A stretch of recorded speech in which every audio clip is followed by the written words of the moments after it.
நிறைய பேர் கேட்டிருந்தீங்க, வளர்பிறை தேதியில் முடி கட் பண்ணி வச்சா முடி வளருமா சிஸ்டர் அப்படின்னு கேட்டிருந்தீங்க. இந்த மாதத்தில் எப்போ வளர்பிறை தேதி வருது அப்படின்னும் கேட்டிருந்தீங்க. இந்த மாதம் பார்த்திங்கன்னா 27 அன்னைக்கு அமாவாசை வருது, 29 அன்னைக்கு வளர்பிறை தேதி வருது, அதாவது துதியை திதி. நிறைய வீடியோஸில் சொல்லியிருக்கேன், இருந்தாலும் நிறைய பேர் டீட்டெயிலாக சொல்லுங்கள் அப்படின்னு கேட்டிருந்தீங்க. கேலண்டரில் பார்த்தீங்கன்னா தெரியுங்க, இன்றைக்கி முடியுது அப்படின்னா 2வது நாள், நாளைக்கு விட்டு அடுத்த நாள் அமாவாசை முடிஞ்சு பிரதமை திதி முடிஞ்சு அடுத்த நாள் தான் உங்களுக்கு துதியை திதி வரும். அன்னைக்கு தான் முடி கட் பண்ணி வைக்கணும். நீங்கள் நார்மலாக முடி கட் பண்ணாலே போதுங்க.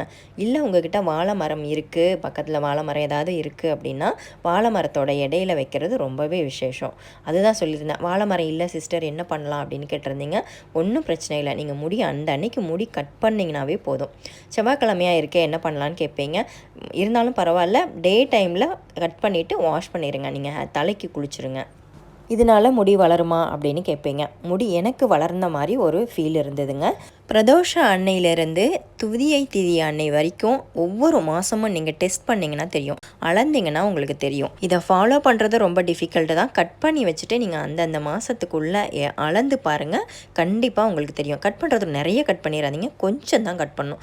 சும்மா பேருக்கு இட்லியோண்டு கட் பண்ணிங்கனாலே போதும்.